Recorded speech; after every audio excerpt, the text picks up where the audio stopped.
Bismillahirrahmanirrahim. Assalamualaikum warahmatullahi wabarakatuh. Alhamdulillahirabbil alamin wassalatu wassalamu ala asyrafil anbiya'i wal mursalin sayyidina Muhammad wa ala alihi wa sahbihi ajmain amma ba'd. Alhamdulillah, segala puji kita panjatkan atas kehadirat Allah Subhanahu wa taala karena atas limpahan rahmat dan kasih sayangnya sehingga kita masih bisa bertemu di dalam kuliah pada hari ini. Dan perkenalkan, nama saya Khairun Nisa dengan NIM 2020203886108011 dari Fakultas Pasca Sarjana Program Studi Pendidikan Agama Islam Institut Agama Islam Negeri IAIN Parepare. Dan hari ini insya Allah saya akan membahas mengenai materi mari membayar zakat.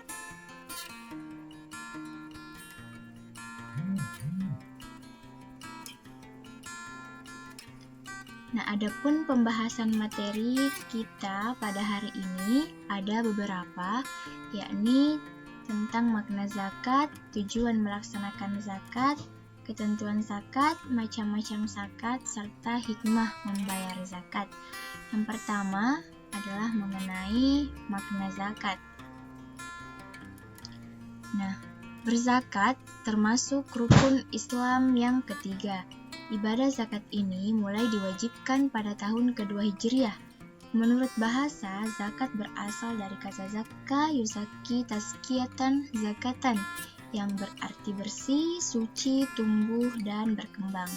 Secara istilah hukum Islam, zakat adalah mengeluarkan atau memberikan sebagian harta tertentu kepada orang-orang yang berhak menerimanya dengan syarat dan ketentuan tertentu pula. Jadi, mari diingat bahwa zakat itu adalah sebagian harta tertentu yang wajib dikeluarkan oleh umat Islam untuk diberikan kepada orang yang berhak menerimanya. Setiap umat Islam yang mampu wajib untuk membayar zakat. Selanjutnya, kita masuk kepada materi tujuan melaksanakan zakat.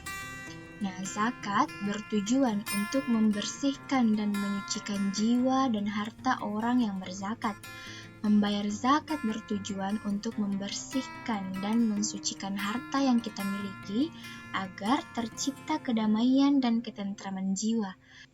Hal ini dijelaskan di dalam Al-Quran Surah At-Taubah ayat 103 yang berbunyi A'udzubillahi minasyaitonirrajim Bismillahirrahmanirrahim Khuz min amwalihim shadaqatan tutahhiruhum wa tuzakkihim biha wa sholli alaihim inna sholataka sakanu lahum wallahu sami'un alim, yang artinya, ambillah zakat dari sebagian harta mereka. Dengan zakat itu, kamu membersihkan dan mensucikan mereka dan mendoalah untuk mereka. Sesungguhnya doa kamu itu menjadi ketentraman jiwa bagi mereka dan Allah Maha Mendengar lagi Maha Mengetahui. Selain itu, diwajibkannya zakat dalam Islam juga mempunyai beberapa tujuan, antara lain sebagai berikut. Yang pertama, agar harta kekayaan tidak beredar di kalangan orang kaya saja. Kemudian, untuk menunjukkan ketaatan kepada Allah Subhanahu wa taala. Kemudian, untuk menumbuhkan sikap syukur atas nikmat Allah Subhanahu wa taala. Kemudian, untuk membantu kebutuhan orang lain, menumbuhkan sikap tolong-menolong, menumbuhkan sikap peduli kepada orang lain, dan memotivasi orang lain untuk berusaha. Selanjutnya kita masuk pada materi ketentuan zakat. Yang pertama mengenai syarat zakat. Syarat zakat yang dimaksud adalah beberapa ketentuan yang harus dipenuhi agar zakat yang ditunaikan sah menurut hukum Islam. Syarat zakat terdiri atas syarat orang yang wajib zakat serta syarat harta yang wajib dikeluarkan zakatnya. Adapun syarat orang yang wajib berzakat yaitu beragama Islam, merdeka atau bebas atau tidak berada dalam ancaman serta memiliki harta untuk dizakati. Adapun syarat harta yang wajib dikeluarkan zakatnya antara lain harta yang baik dan halal, harta milik sendiri, telah mencapai nizab atau jumlah tertentu, dan telah mencapai haul atau telah tersimpan selama 1 tahun. Adapun rukun zakat adalah beberapa hal yang harus ada ketika menunaikan kewajiban zakat, sekaligus menentukan keabsahan zakat yang kita berikan. Rukun zakat sebagai berikut. Yang pertama, berniat ketika menunaikan zakat. Yang kedua, adanya muzaki atau orang yang berzakat. Yang ketiga, adanya mustahik atau orang yang menerima zakat. Yang keempat, adanya barang atau harta yang disakati. Mustahik zakat adalah golongan orang yang berhak menerima zakat. Hal ini telah dijelaskan di dalam Al-Quran. Ayat yang menjelaskan tentang mustahik zakat terdapat di dalam Quran Surah At-Taubah ayat 60. Nah, berdasarkan Quran Surah At-Taubah ayat 60, yang berhak untuk menerima zakat ialah fakir, miskin, amil zakat atau pengurus zakat, mu'allaf, memerdekakan budak, gharim atau orang yang berhutang, orang yang sedang berada pada jalan Allah atau sabilillah, serta ibnu sabil. Adapun macam-macam zakat. Yang pertama adalah zakat fitrah. Pengertian dan hukum zakat fitrah. Zakat fitrah adalah zakat yang diwajibkan kepada setiap jiwa, yakni mengeluarkan sebagian harta berupa makanan pokok yang dimakan kepada orang yang berhak menerimanya. Kata fitrah menunjukkan pada keadaan manusia saat baru diciptakan, sehingga dengan mengeluarkan zakat ini, manusia dengan izin Allah akan kembali ke kesucian dirinya. Maka dari itu, zakat fitrah disebut juga dengan zakat jiwa. Zakat fitrah diwajibkan kepada setiap muslim, baik merdeka maupun budak, laki-laki maupun perempuan, besar maupun kecil, kaya maupun miskin. Zakat fitrah dikeluarkan oleh seseorang untuk dirinya dan orang-orang yang menjadi tanggung jawabnya. Bayi yang masih dalam kandungan tidak diwajibkan zakat fitrah. Namun, seorang bayi yang lahir sebelum matahari terbenam pada akhir bulan Ramadan, zakat fitrahnya wajib ditunaikan.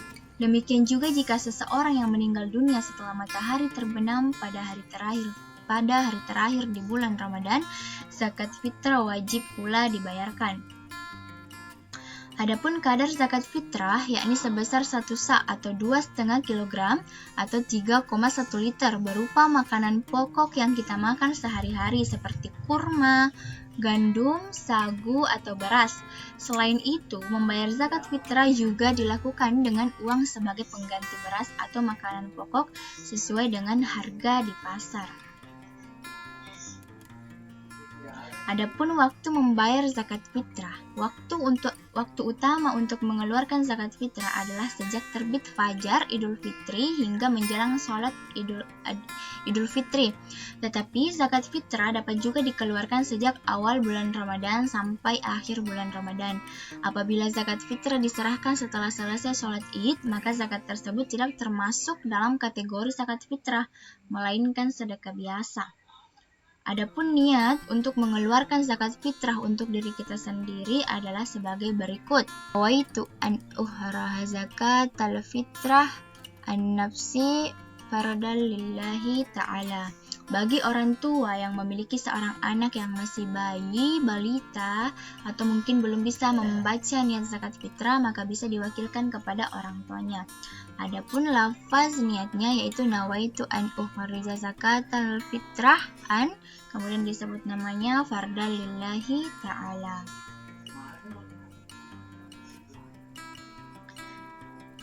Kemudian kita masuk kepada zakat mal atau zakat harta.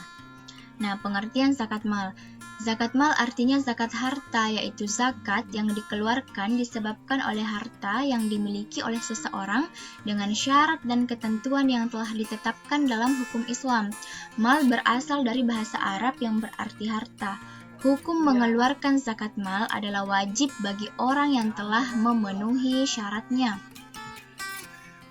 Adapun syarat seseorang diwajibkan mengeluarkan zakat mal dijelaskan sebagai berikut, yakni yang pertama, pemilik harta adalah orang Islam yang telah balik dan berakal, harta milik penuh yakni harta merupakan milik sendiri.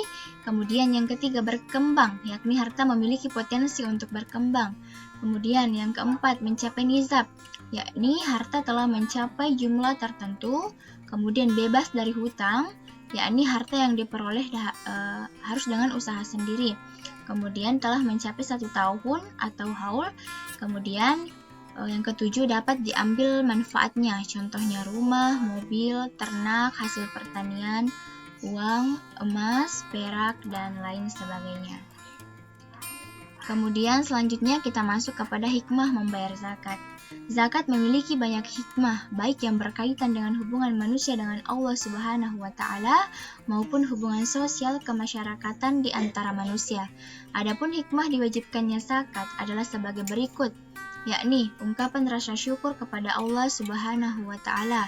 Kemudian untuk mensucikan diri dari dosa, untuk menolong sesama, untuk membangun silaturahim agar kita terhindar jauh dari dosa, serta untuk meningkatkan ketaatan serta membersihkan harta.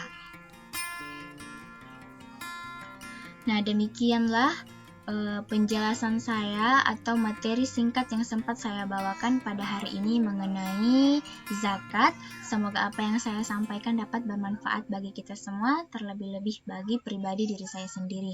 Sekian, wassalamualaikum warahmatullahi wabarakatuh.